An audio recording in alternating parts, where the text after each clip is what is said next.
এই রাস্তাটি হচ্ছে গাজীপুর সিটি কর্পোরেশনের কাশিমপুর নামাবাজার হতে ধনঞ্জয় খালী প্রাইমারি স্কুল হয়ে গাজীপুর সিটি কর্পোরেশনের সীমানা বেলালের বাড়ি পর্যন্ত রাস্তা। এই রাস্তাটি বাস্তবায়নকারী কর্তৃপক্ষ হচ্ছে গাজীপুর সিটি কর্পোরেশন। রাস্তাটি ভেঙে পড়ার পরে সামাজিক যোগাযোগ মাধ্যমে এটা প্রচার হয় এবং মাননীয় প্রধানমন্ত্রী জনাব তারেক রহমানের দৃষ্টিগোচর হলে উনি বিষয়টি আমাদের মন্ত্রণালয়ের নোটিশে আনেন এবং আমাকে উনি ব্যক্তিগতভাবে আমার ওই নিউজটি আমার হোয়াটসঅ্যাপ মেসেজে উনি পাঠিয়ে দেন। এরপরে আমি আমার মন্ত্রণালয়ের দায়িত্বশীল কর্মকর্তাদের সাথে কথা বলি এবং আমাদের প্রশাসক সাহেবের সাথে কথা বলে আজকে ঘটনাস্থলে আসছি।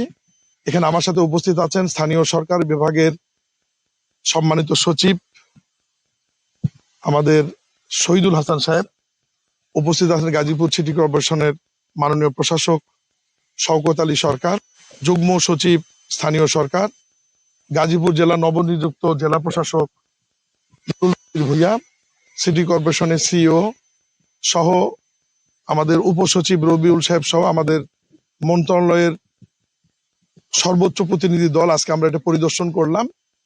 এখানে প্রাথমিকভাবে আমাদের কাছে যেটা প্রতীয়মান হয়েছে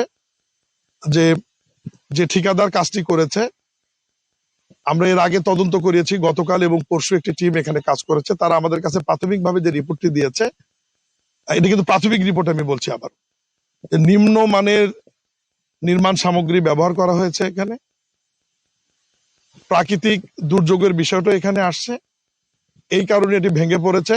এই টোটাল প্রজেক্টের ব্যয় হচ্ছে 22 কোটি টাকা। এটি দুই ভাগে বিভক্ত। এর মধ্যে একটি প্রজেক্ট হচ্ছে 12 কোটি টাকা। এর মধ্যে ইতিমধ্যেই ঠিকাদারকে 6 কোটি টাকা পরিশোধ করা হয়েছে। ঠিকাদারের পাওনা রয়েছে আরো 5 কোটি টাকা।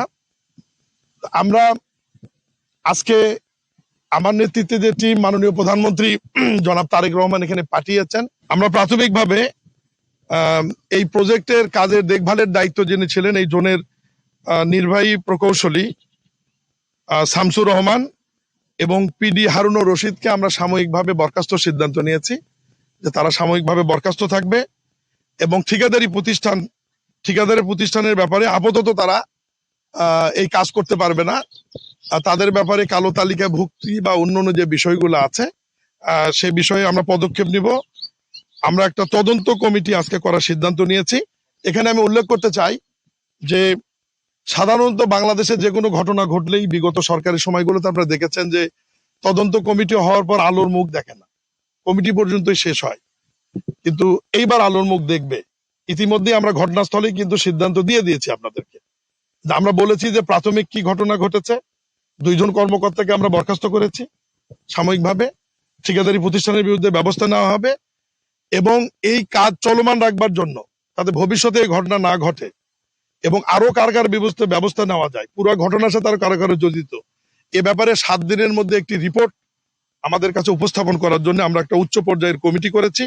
এই কমিটির প্রধান থাকবে আমাদের স্থানীয় সরকার মন্ত্রণালয়ের অতিরিক্ত সচিব আকনারুর রহমান কনভেনার, ওনার সাথে থাকবেন আমাদের যুগ্ম সচিব হাফিজুল্লাহ খান, সদস্য থাকবেন সিইও গাজীপুর সিটি কর্পোরেশন, বুয়েটের একজন বিশেষজ্ঞ প্রতিনিধি থাকবেন, আমাদের সড়ক ও জনপথ বিভাগের একজন বিশেষজ্ঞ ডিজাইনার প্রতিনিধি থাকবেন, এলজিডির একজন প্রতিনিধি থাকবেন এবং আমাদের মন্ত্রণালয়ের উপসচিব রবিউল ইসলাম এই কমিটির সদস্য সচিব থাকবেন। এই 7 সদস্যের কমিটি, এই কমিটি আমরা 15 দিন মানে ছুটির দিন সহ আর কি, কর্মদিবস এবং ছুটির দিন সহ আমরা 15 দিন সময় দিলাম। এই 15 দিনের মধ্যে রিপোর্ট পাওয়ার সাথে সাথে আমরা পরবর্তীতে এই রাস্তার কাজটা যেন আবার করা যায় এবং আরো কারা জড়িত তাদের বিরুদ্ধে আর কি ব্যবস্থা নেওয়া যায় আমরা আপনাদের সামনে আবার জানিয়ে দেব।